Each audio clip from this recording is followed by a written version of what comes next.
আলাইকুম ওয়া রাহমাতুল্লাহি ওয়া বারাকাতুহু। আলোচনার বিষয় সিয়াম এর গুরুত্ব, কেন সকল ইবাদতের ঊর্ধ্বে সিয়াম, কেন সিয়ামের নেকি আল্লাহ রাব্বুল আমিন নিজ হাতে প্রদান করবেন। সুবহানাল্লাহ। কোরআনুল কারীম আমাদেরকে জানিয়েছে সূরাতুল বাকারা আয়াত নম্বর 183, ইয়া আইয়ুহাল্লাযীনা আমানু, হে পৃথিবীর বিশ্বাসীরা, ঈমানদারেরা, কুতিবা আলাইকুমুস সিয়াম, তোমাদের উপর সিয়াম এবং রোজাকে ফরজ করা হয়েছে, কামা কুতিবা আলাল্লাযীনা মিন ক্বাবলিকুম লাআল্লাকুম তাত্তাকুন, যেমন সিয়াম রোজা ফরজ ছিল অতীতের নবীদের উপর, তাদের সাহাবীদের উপর, অতীতের রসুলদের উপর, তার অনুসারীদের উপর। সুবহানাল্লাহ।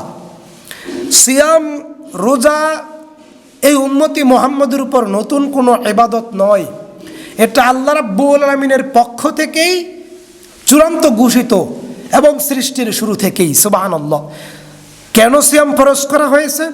লাআল্লাকুম তাত্তাকুন, যেন বান্দারা তাকওয়া অর্জন করতে পারে, পরহেজগারিতা অর্জন করতে পারে, নিষ্পাপ মাসুম হতে পারে। বলেন তো, সিয়াম রমজান শব্দের অর্থ কি? অনেকেই জানেন, আবার জানেন না, তবু আমি আপনাদেরকে স্মরণ করিয়ে দিচ্ছি। রমজান শব্দের অর্থ হচ্ছে পুরে সাই হয়ে যাওয়া। কি হয়ে যাওয়া? পুরে সাই হয়ে যাওয়া। কি পুরে সাই হয়ে যায়? বান্দার পাপ, বান্দার গুনাহ এই রমজান মাসে পুরে সাই হয়ে যায়। সুবহানাল্লাহ। এজন্য রমজান শব্দের অর্থ পুরে সাই হয়ে যায়। কি সাই হয়ে যায়? বান্দার গুনাহ পুরে সাই হয়ে যায়। কোন দিন? সিয়ামের দিন। কত দিন? দীর্ঘ 30 দিন। সুবহানাল্লাহ। কোরআন বলছে শাহরু রমাদানাল্লাযী উনজিলা ফীহিল কোরআন, এই কোরআন নাজিল করেছি রমজানে, হুদাল্লিন নাস, মানুষের জন্য। হুদাল্লিন নাস, হেদায়াত, হুদান হুদান হুদান, হেদায়াত হেদায়াত হেদায়াত, সুপথ, জান্নাতের পথ, ঈমানের পথ, তাওহীদের পথ, জাহান্নাম থেকে মুক্তির পথ। সেটার নাম হচ্ছে কি? হুদান, হেদায়াত। সুবহানাল্লাহ। মিন ক্বাবলু হুদাল্লিন নাস, বেনামাজি মানুষগুলো নামাজের সন্ধান পাবে। যারা পাপ করতে করতে জীবনকে ধ্বংসের দিকে ঠেলে দিয়েছে, তারা তাদের জীবনের আশা ফিরে পাবে। সুবহানাল্লাহ। আত্মভোলা মানুষগুলো, পথহীন মানুষগুলো সুপথের সন্ধান খুঁজে পাবে এই রমজান মাসে। রমজান আপনাকে আশার আলো দেয়, রমজান আপনাকে নৈরাশ করে না, সিয়াম আপনাকে সুসংবাদ দেয়, দুঃসংবাদ দেয় না। সুবহানাল্লাহ।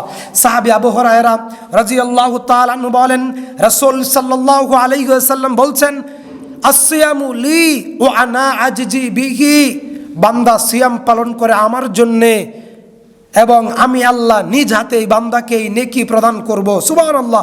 সালাত, সিয়াম, সালাত, জিকির, তাসবিহ, জিহাদ, সাদাকা, কোরআন তেলাওয়াত, পিতামাতার খেদমত, মানুষকে সালাম দেওয়া, অনেক আমল আছে।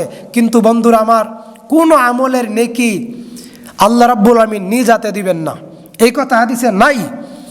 এই কথা হাদিসে কি নাই যে বান্দাকে অন্যান্য সকল আমলের নেকি আল্লাহ নিজ হাতে দিবেন, এই কথা নাই।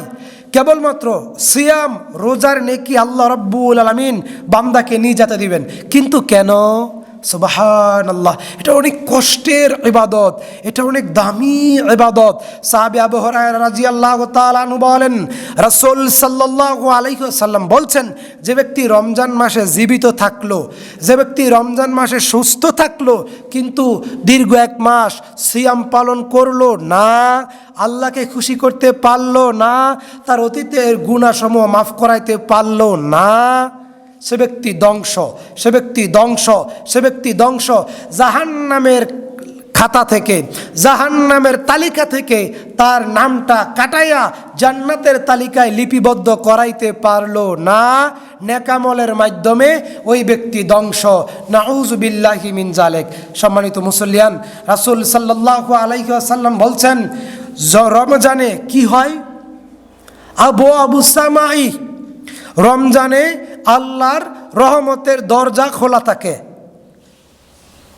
জাহান্নামের দরজা বন্ধ থাকে। রহমতের দরজা, আসমানের দরজা, জান্নাতের দরজা খোলা থাকে, জাহান্নামের দরজা বন্ধ থাকে। ওয়াসুফিদাতিশ শায়াতিন, শয়তানকে শিকলবন্দি করা হয়, শয়তানকে আটকানো হয়। সুবহানাল্লাহ। এটা শুধু রমজানের কারণে। তবে রমজানের এত মর্যাদা, এত বরকত কেন? কোরআন নাজিলের কারণে। সুবহানাল্লাহ।